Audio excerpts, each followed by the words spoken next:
Hello students, welcome to the new video on Analog Electronics 1. Myself Kunjan Mittal Roy in the Department of Electronics and Communication Engineering in GEMTech, Greater Noida. So in this video we are going to discuss about tuned amplifiers. So what are tuned amplifiers? These are special type of amplifiers, and these amplifiers have the feature of giving high amplitude or high gain for a particular range of frequencies. That means if we want a certain range of frequency to be magnified or amplified in its gain, and we want to reject the other adjacent frequencies, so this selection process is completed or accomplished by having tank circuits or tune circuits in an amplifier, which is the conventional single stage RC coupled amplifiers. So these amplifiers are along with the tuned circuit are called as the tuned amplifier circuits. So the tuned amplifier circuit is analogous to the circuit shown here. It is nothing but the conventional potential divider biased common emitter amplifier along with an LC circuit or tuned circuit connected at the collector. Now the L and C, these are the two components which have the property that when the DC bias or small spikes are applied to them, they produce a resonance and create an AC signal at its output. So a circuit is nothing, the tuned circuit is nothing but the LC circuit, which is also called as resonant or tank circuit. It selects the frequency. A tuned circuit is capable of amplifying a signal over narrow band of frequencies that are centered at resonant frequency. When the reactance of the inductor balances the reactance of the capacitor in the tuned circuit at some frequency, such a frequency can be called as the resonant frequency. So as I mentioned you in the previous slide, that the two reactances L and C are so balanced that they produce resonance at a particular frequency, and that resonance frequency is given as 1 upon 2 pi under root L and C, where L is the inductance and C is the capacitance of the LC circuit. So now the tank circuit or tuned circuit can be a series tuned circuit or it can be a parallel tuned circuit. If the components are connected in series, like in the diagram shown above, the two components L and C are connected in series, then we get a series resonance at a particular frequency. If we apply a certain voltage at the input, we get a full AC cycle at the output. So that frequency at which this voltage is obtained is called as the resonance frequency.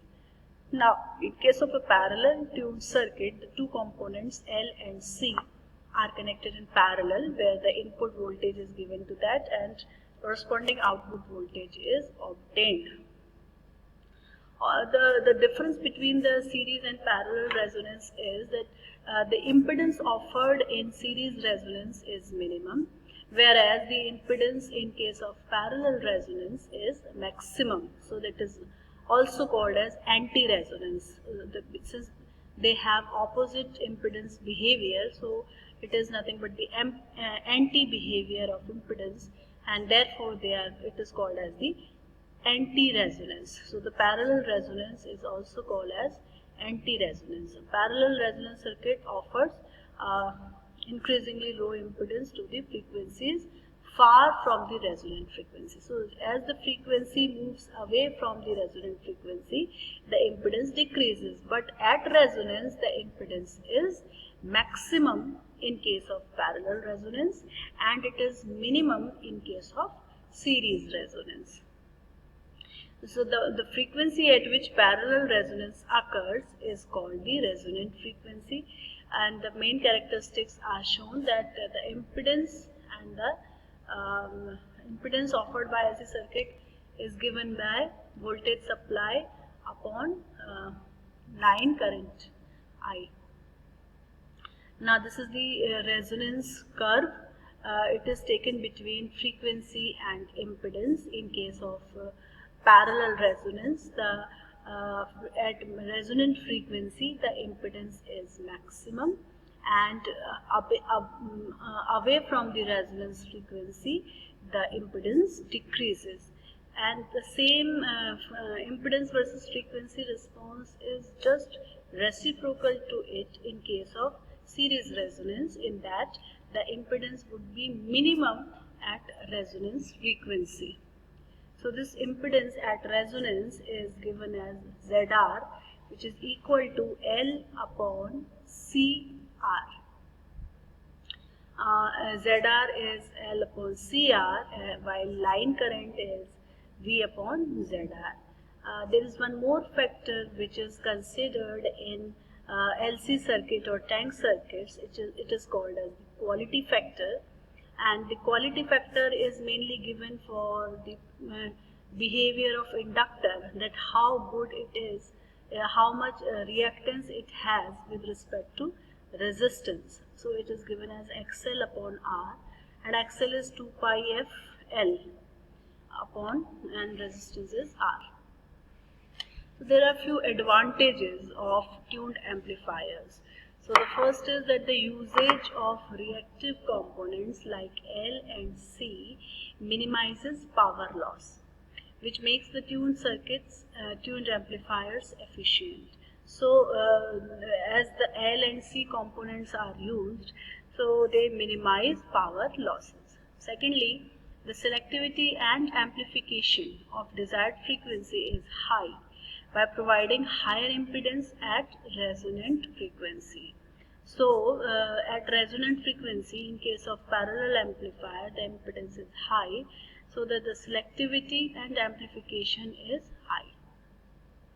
Then a smaller collector supply would be required because of little resistance in parallel tuned circuit. And then last is that it is important to remember that these advantages are not applicable when there is a high resistive collective load. So if the collector is having a resistive load, which is a high resistive load, these things would not be applicable.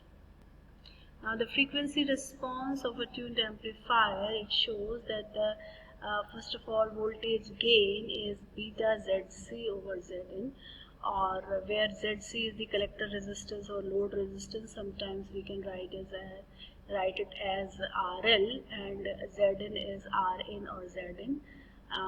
So this is given as the beta Zc upon Zn.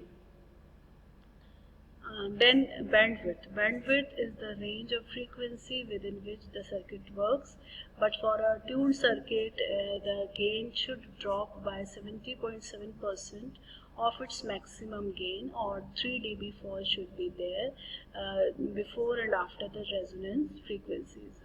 So the band F1 and F2 should have a range in which at frequency of resonance the gain should be maximum, and below and above that frequency the gain should drop by 3 dB or 70.7%.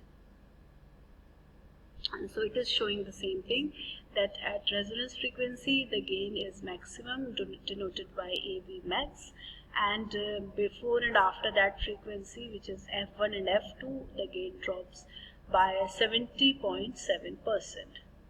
The next parameter is the Q factor, and the Q factor depends on the resonance frequency and bandwidth. So for a good Q factor, a high selectivity, the bandwidth must be narrow. So the narrower the bandwidth, the better the selectivity. And again, the frequency of resonance is mentioned here as 1/2 pi √LC. Thank you so much.